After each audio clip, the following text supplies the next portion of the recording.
Seumur hidupnya, Kyoba mempunyai berbagai nama lain yang tak terhitung banyaknya.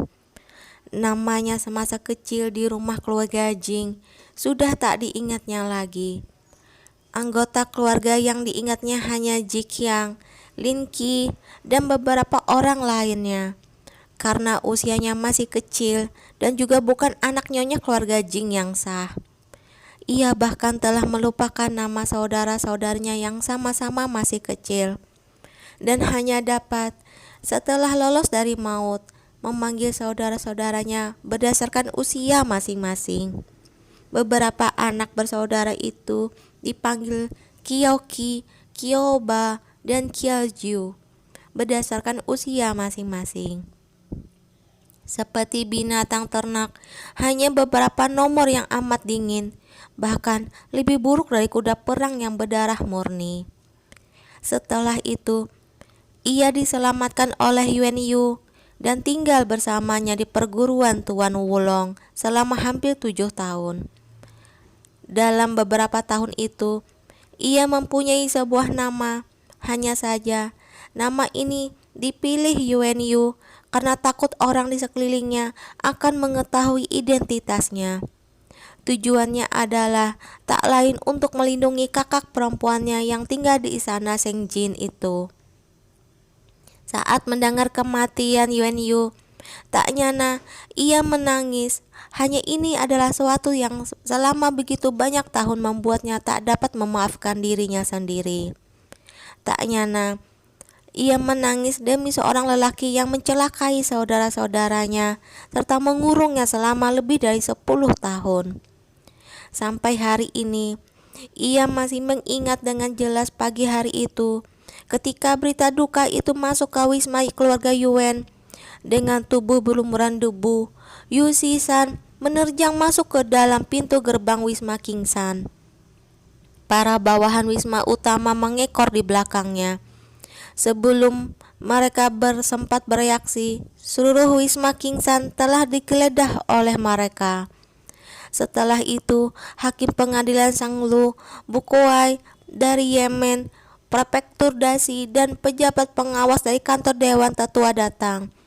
Berbagai macam tuduhan dengan susul menyusul ditimpakan di kepala lelaki yang selalu cemerlang dan angkuh itu.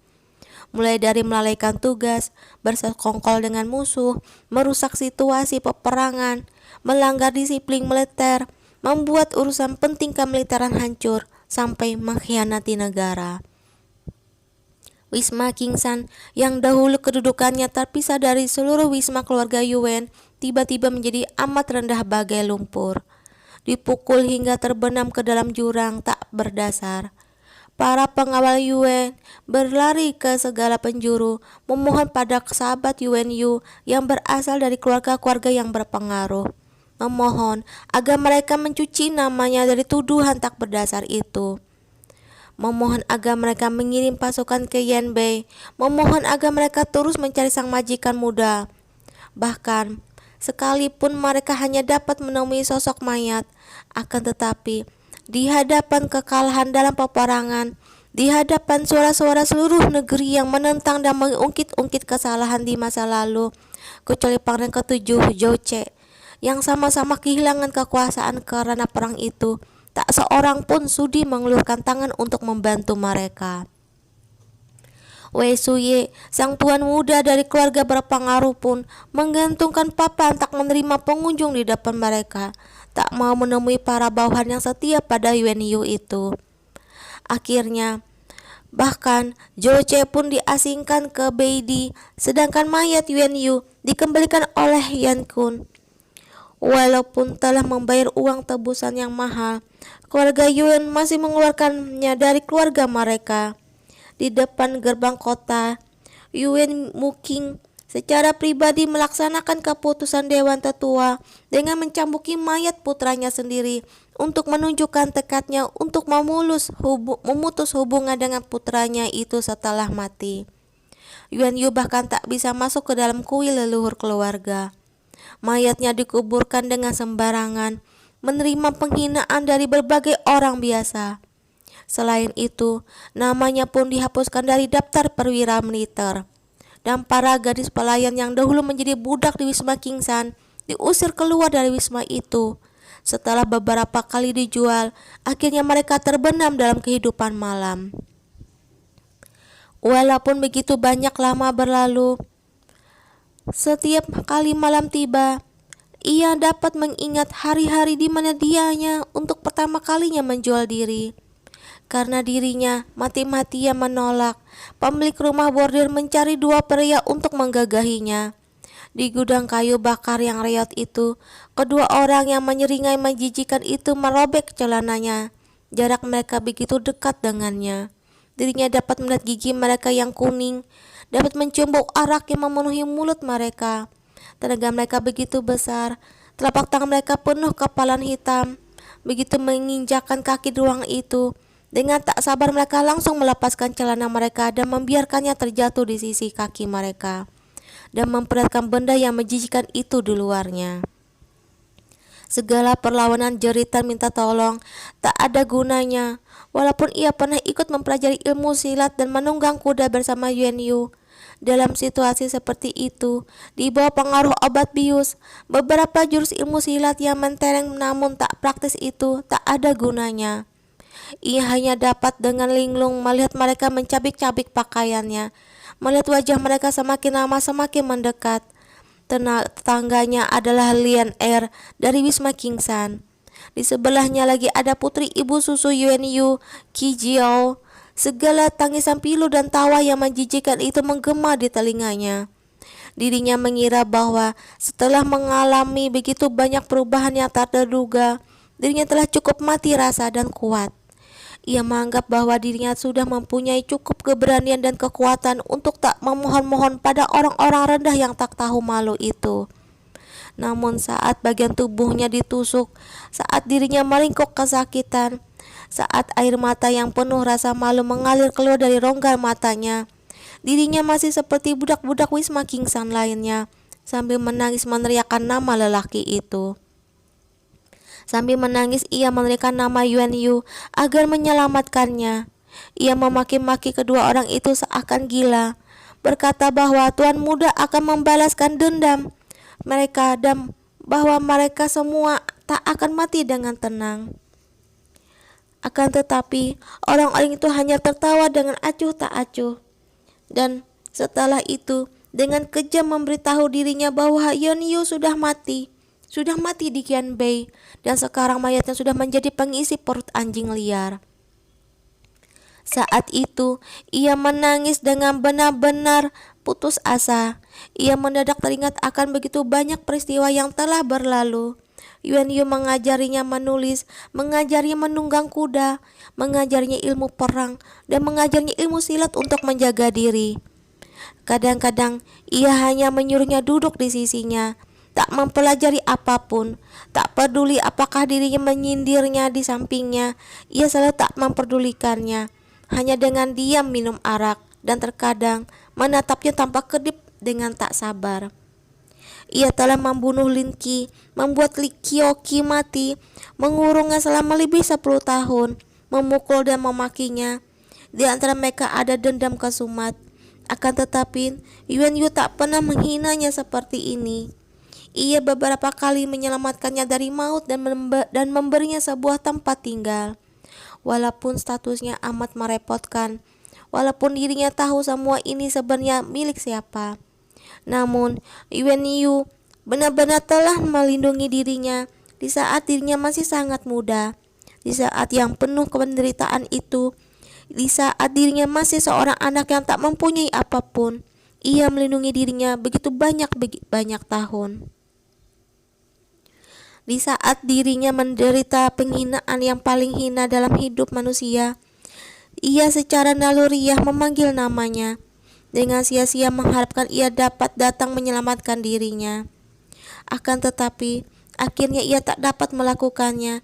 Ia sudah tewas, mati demi kakak pertempuran perempuannya, mati di dunia salju dan Yanbei, mati di bawah tumit besi pasukan Yanbei. Malam hari itu, dengan putus asa, ia menangis keras-keras bagai anak serigala yang kehilangan induknya. meringkuk di lantai yang kotor. Suaranya pecah bagai ubanan, membuat semua orang merasa ketakutan. Namun, ia hanya seperti itu untuk semalaman saja. Setelah malam itu, tak seperti Qi Jiao yang bunuh diri, tak seperti Lan Er yang mengakhiri hidupnya dengan anggun, dirinya seakan menemukan sebuah peluang dan mulai mempelajari ilmu memetik kecapi, bermain catur, kaligrafi dan melukis. Mempelajari bagaimana menggoda pria, mempelajari semua pengetahuan dan kepandaian yang harus dikuasai di tempat ini. Karena sudah tak bisa mengharapkan orang lain lagi, ia hanya dapat mengandalkan dirinya sendiri. Karena sudah ditakdirkan akan hidup di tempat ini seumur hidupnya, ia harus mencari cara agar dirinya dapat menjalaninya dengan lebih baik. Karena harus melakukannya, ia akan menjadi nona yang paling populer. Oleh karenanya, 2 bulan kemudian, dengan tangannya sendiri, ia menjebak 2 lelaki yang menodainya itu.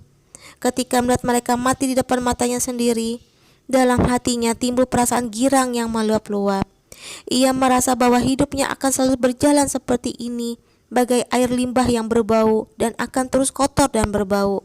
Namun dirinya melihat dia. Pada hari ia melihat Zhou Song, ia sedang menamai seorang pedagang kaya bertamasya di danau. Laki gemuk berusia 50 tahun lebih yang berdagu ganda dan berperut buncit itu terlahir sebagai seorang cabul. Ia di atas perahu berhias. Di depan mata semua orang, ia merobek pakaian Kyoba. Dalam keadaan panik, tanpa sengaja dirinya mencakar wajah orang itu.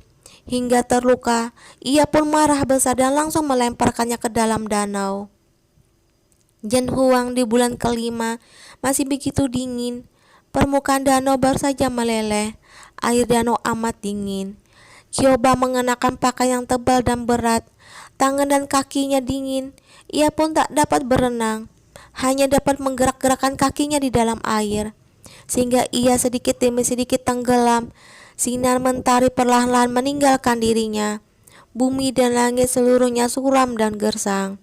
Ia tak bisa melihat langit, tak bisa melihat awan.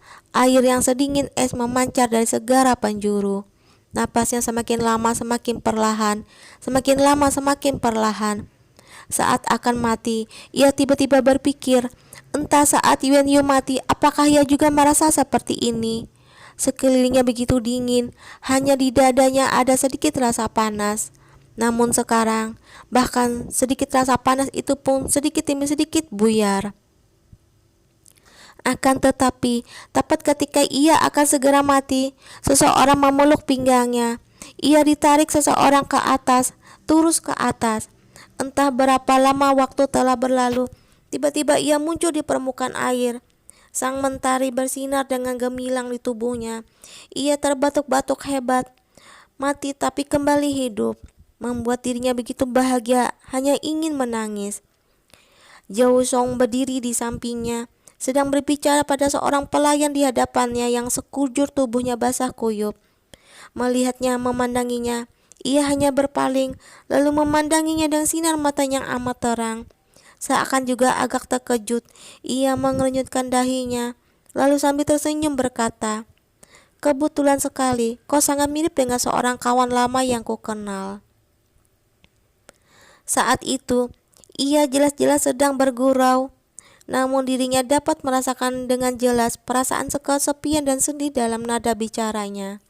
Bagai angsa liar yang tak bisa terbang ke selatan karena sakit di awal musim dingin. Sinar matanya tenang, namun seakan ditumbuhi alang-alang liar yang amat luas.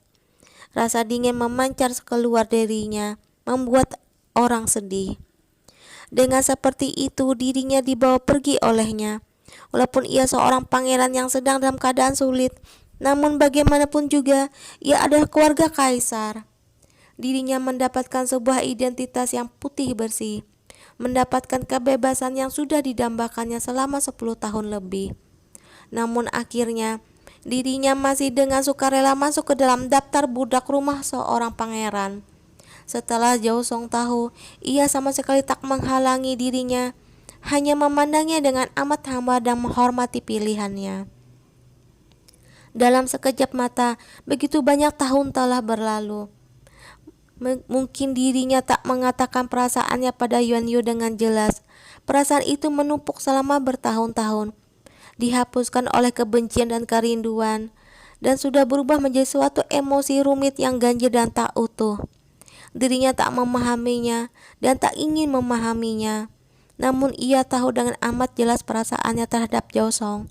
Sama sekali tak dapat disebut membalas budi, tak dapat disebut merasa berterima kasih. Dirinya hanya ingin bersamanya, berharap matanya akan dapat memandang dirinya, berharap niatnya dapat mengingat dirinya. Namun, bahkan cita-cita yang amat kecil ini juga tak dapat terlaksana. Seumur hidupnya, ia mencintai dua orang pria. Akan tetapi, kedua pria itu mencintai seorang wanita lain, dan wanita itu adalah kakak perempuannya yang banyak menanam budi pada dirinya. Takdir benar-benar lucu dan tak masuk akal. Oleh karenanya, setelah amat lama, terhadap segala sesuatu dalam ingatan itu, ia selalu bersikap kuat dan berani. Dalam sosoknya yang tegar, selalu terdapat begitu banyak perasaan yang rumit. Sampai ketika dirinya melihatnya, dirinya seakan tak dapat mengendalikan pikirannya. Akan tetapi, semua ini tak ada artinya, semuanya sudah berlalu. Dirinya akan mengikutinya pergi, segala hal lainnya sudah menghilang bagai asap.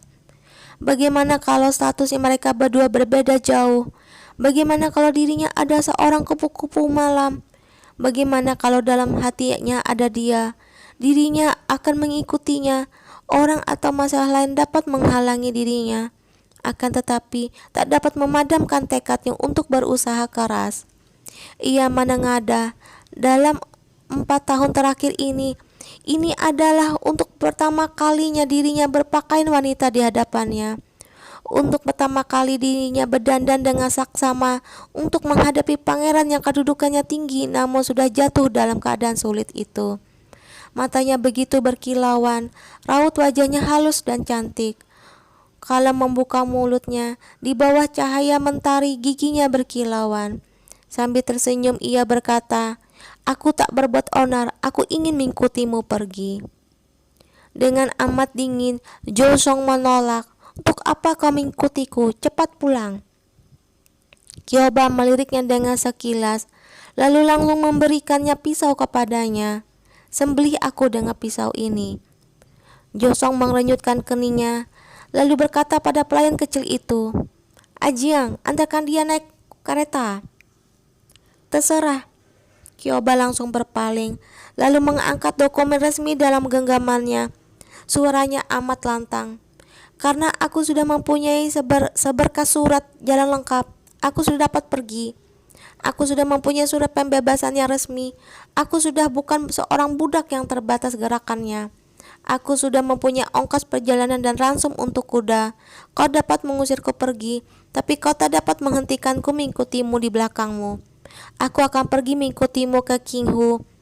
Kalau kau tak menghendakiku, aku akan mencari tempat di sekitarmu untuk ditinggali. Walaupun kau adalah pangeran Dakia, kau tak bisa melarang seorang rakyat jelata yang patuh pada hukum untuk berjalan-jalan." Dengan amat tenang ia memandanginya. Ekspresinya amat santai, sama sekali tak nampak tertekan atau tak tenang, dan sama sekali tak panik atau tak berdaya. Dengan demikian ia menengadah memandangnya. Sinar matanya bening, namun dagunya yang mungil sedikit tak angkat, agak bandel dan juga agak merajuk, seperti seorang anak yang merasa diperlakukan dengan tak adil, dan juga seperti seorang penjudi yang keras kepala. Josong tiba-tiba merasa sedih. Ia memandanginya. Selama begitu banyak tahun ini, seperti untuk pertama kali ia dapat membuyarkan bayangan orang itu, dan benar-benar melihat gadis yang sama-sama keras kepala dan sama-sama ulet ini. Suaranya agak rendah, bagai angin musim gugur yang menyapu dedaunan kering, mengandung keputusasaan yang hambar dan kekalahan yang dingin. Dengan tenang ia berkata, "Kau sebenarnya tahu atau tidak bahwa sejak saat ini aku sudah bukan pangeran Dakia lagi?" Haki Kyoba akan mendesak di belah pisau. Sama-sama terasa nyeri. Ia memandang wajah Josong yang putus asa. Di dalam dadanya seakan ada api yang sedang terbakar dengan suara gemeretak. Akan tetapi ia tak menunjukkannya, melainkan dengan amat acuh tak acuh mendengus dengan dingin. Dengan agak tak peduli ia berkata, "Siapa kau? Apa hubunganmu denganku?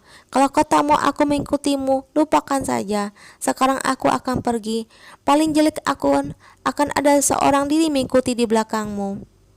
Setelah berbicara, ia berbalik hendak turun dari kereta. Saat itu, sebuah tangan yang panjang dan kurus mendadak mencengkeram pergelangan tangannya yang lembut dan putih.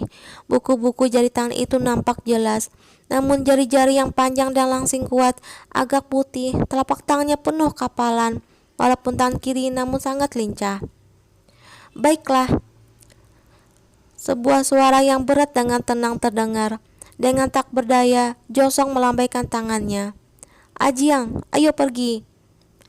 Seketika itu juga, Ajiang tertegun. Setelah lama melongo, Sioba maju ke depan dan mengetuk dahinya. Dengan enteng ia menegurnya.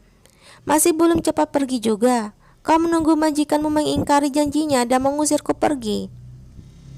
Ajiang segera tersenyum. Dengan ketololan ia mengayunkan cambuk dan memukul punggung kuda. Kereta kuda pun berjalan dengan perlahan. Sinar mentari pagi hari berkilauan bagai sebuah cakram raksasa, tergantung amat tinggi di cakrawala. Setelah keluar dari kota Zhenhuang dan meninggalkan negara Dakia, sejak saat itu ia bukan lagi pangeran dari Dakia, putra permaisuri. Ia pun bukan lagi wanita penghibur yang paling populer di ibu kota. Debu kembali menjadi debu, tanah kembali menjadi tanah. Terima kasih langit, di saat topan badai akan melanda seperti ini, kau masih memberi mereka kesempatan dan kehidupan baru. Di sebuah hutan pohon huyang yang lebat, seorang wanita yang mengenakan mantel berwarna biru tua memacu kudanya. Hekyo berdiri tak jauh di belakangnya. Beberapa rombongan pengawalan dan biro pengawalan lewat, menimbulkan kepulan debu yang luas di jalan raya itu. Namun wanita itu seperti tak melihatnya, masih dengan tenang memandang kereta kuda yang sudah pergi jauh. Untuk waktu yang lama tak bersuara. Sampai jumpa kawan, sampai jumpa adik perempuannya, sampai jumpa dua orang yang paling dikecewakannya seumur hidupnya. Sang mentari dengan perlahan terbit. Angin utara masih mengamuk bergulung-gulung dengan ganas. Pandangan mata acuh kembali dari kejauhan. Tanpa berkata apa-apa ia menengadah. Ini adalah Dakia. Ini adalah rasa Dakia. Angin Dakia adalah peristiwa masa lalu Dakia dan kawan lama Dakia. Orang yang sudah pergi, namun orang yang masih tinggal harus terus menghadapi kehidupan selanjutnya. Tak peduli apakah kesulitan atau kesukaran, tak peduli apakah jalan bergelombang atau berliku-liku. Setiap orang memiliki tanggung jawab yang harus dipikul dan juga memiliki orang yang harus dinantikan dan dilindungi. Ia berbalik menghadap tembok kota yang tebal, kuat dan menjulang di kejauhan itu. Di sana ada papilon air yang tak terhitung banyaknya. Ada aula dari istana emas yang tak terhitung banyaknya. Ada ambisi dan kekuasaan yang terhitung banyaknya. Dan ada jebakan dan siasat yang terhitung banyaknya. Belum lama berselang, ia muak segala sesuatu di sini. Namun sekarang, ia dengan amat senang hati masuk ke dalam sangkar raksasa ini. Seperti adik perempuannya, bersedia menjadi budak. Ini adalah jalan yang mereka pilih sendiri. Hal ini adalah bagian dari medan perangnya. Akan tetapi, ia sama sekali tak sendirian, karena di tengah sangkar itu ada seseorang yang sedang menantikan dirinya. Walaupun hidup berubah, tak seperti dahulu. Asalkan tetap bersama, mati dan hidup tak menakutkan. "Berangkat!" Acung berseru dengan dingin. Ia memacu kudanya. Angin dingin bertiup dari sisi telinganya dan akhirnya berubah menjadi asap masa lalu, berlalu dengan sedih.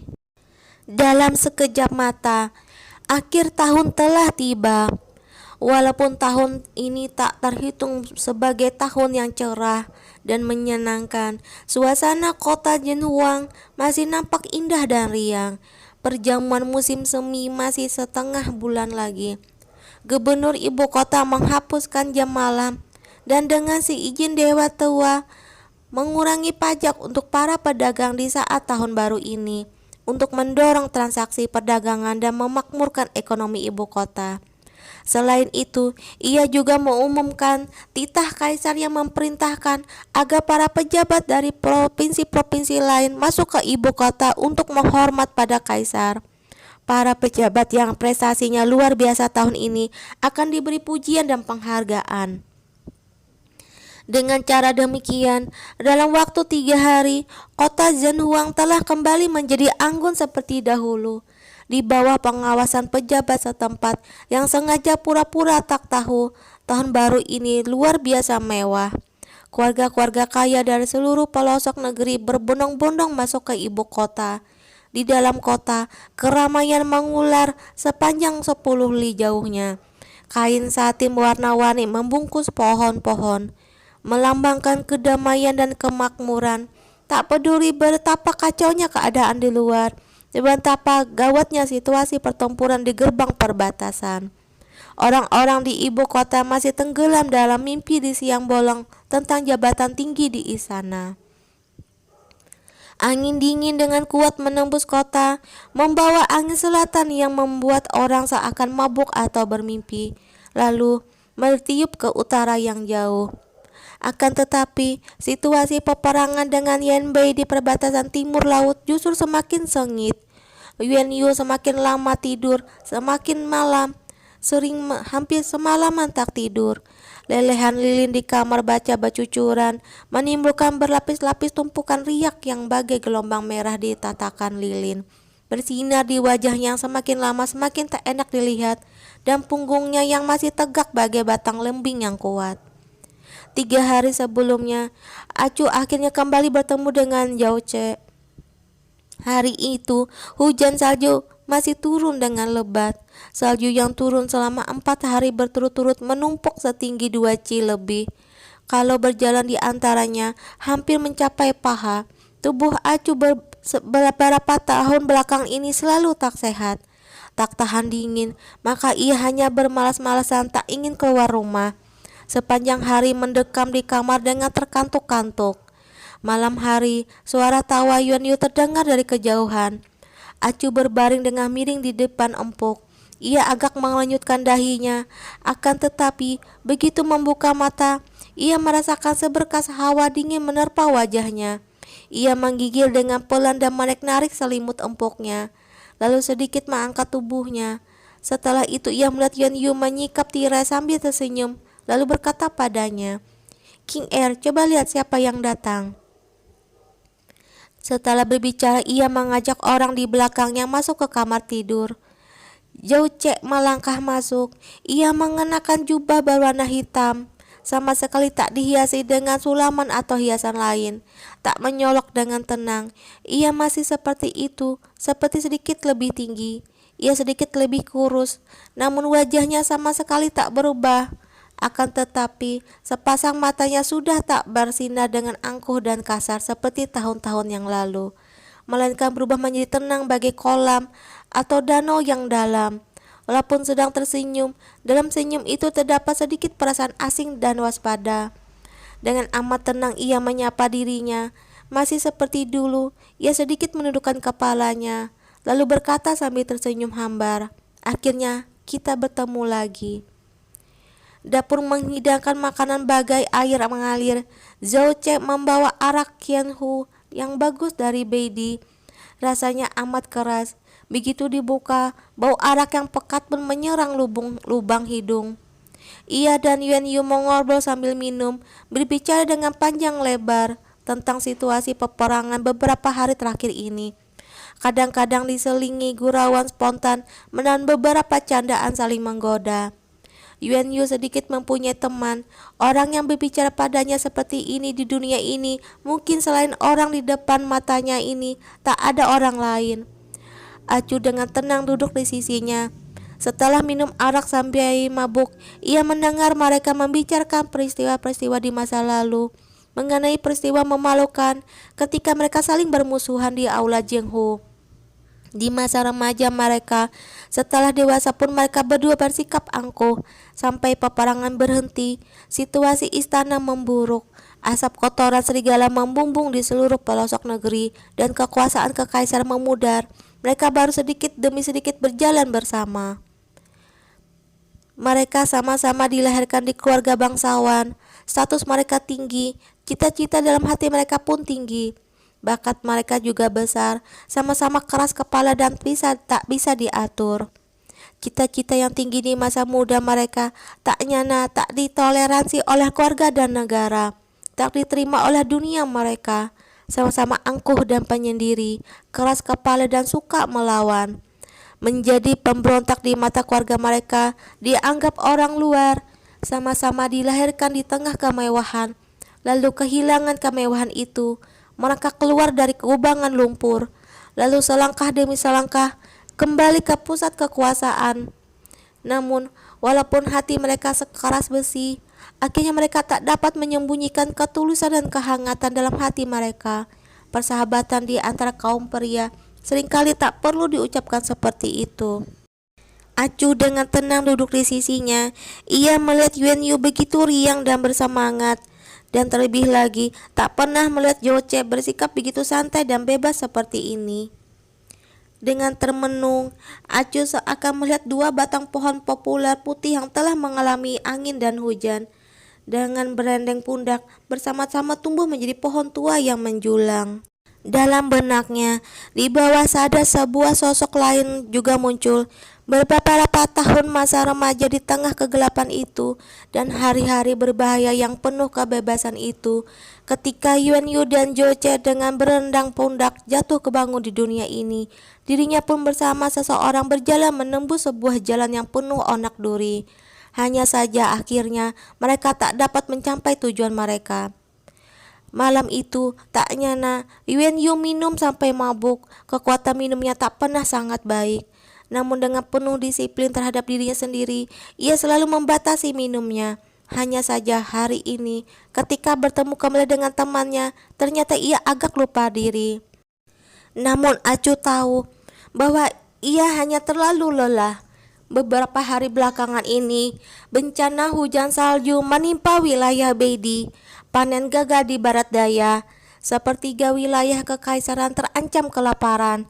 Jatah ransum dan sandang pangan untuk kebutuhan sehari-hari dirampas oleh pejabat setempat dan keluarga-keluarga yang berpengaruh. Sudah amat lama tak dapat sampai di tangan rakyat jelata. Zhou Yang adalah pemegang kekuasaan yang sesungguhnya di barat, namun bersekongkol dengan para bawahannya untuk melakukan korupsi, membiarkan para keluarga yang berpengaruh berbuat sesuka hatinya untuk berkawan dengan mereka dan untuk memperoleh dukungan dari lapisan atas masyarakat. Tak sampai setengah bulan kemudian, lebih dari 200.000 rakyat jelata di barat telah tewas dan lebih dari 1 juta rakyat mengungsi dari kejauhan untuk menghindari kelaparan. Mereka pergi ke selatan, pergi ke timur, bahkan ada yang pergi ke barat laut di depan gerbang Yanming. Tan Hu dan Yao berkumpul para pengungsi kelaparan yang amat banyak jumlahnya. Setiap hari, orang yang tak terhitung banyaknya mati membeku atau kelaparan.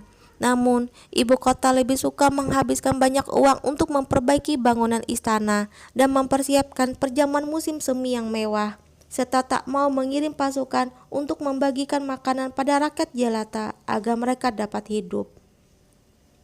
Yuan Yu sudah menulis lebih dari 10 pucuk surat untuk memprotes hal itu. Akan tetapi, kecuali 1-2 pengawas kekaisaran yang tak punya kekuasaan, seluruh pejabat sipil dan militer di istana tak ada yang mau mendukungnya. Petisi yang diajukannya pada kaisar diabaikan, surat-surat protesnya dibundel di menara penyimpanan. Seluruh istana dipenuhi suara-suara penurut yang suka hidup dengan nyaman. Para tetua dewan tetua seperti sengat busuk. Mata mereka hanya bisa melihat tempat kosong di dalam telapak tangan mereka, sedangkan para pejabat lain memuji-muji mereka dan menutup mata terhadap situasi bencana yang sebenarnya. Ia berkata bahwa situasi bencana di tempat itu sudah kritis dan bahwa sudah lebih dari 2.000 rakyat di barat tewas.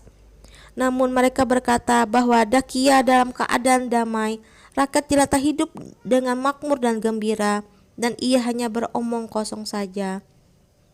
Ia berkata bahwa di gerbang Yanming, Tanghu, dan You secara keseluruhan sudah ada beberapa ratus ribu rakyat yang melarikan diri dari kelaparan. Kalau masalah ini tak ditanggulangi, rakyat akan memberontak dan hal ini pasti akan menimbulkan bencana.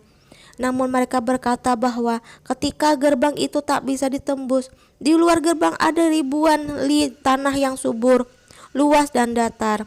Penduduk tak mengunci pintu mereka di malam hari, dan di jalan tak ada orang yang mengambil barang atau tinggal tepi jalan. Bahkan pencuri dan perampok pun tak dapat ditemukan. Oke teman-teman, cukup sampai di sini dulu ya untuk episode kali ini. Kita lanjut lagi besok. Assalamualaikum warahmatullahi wabarakatuh.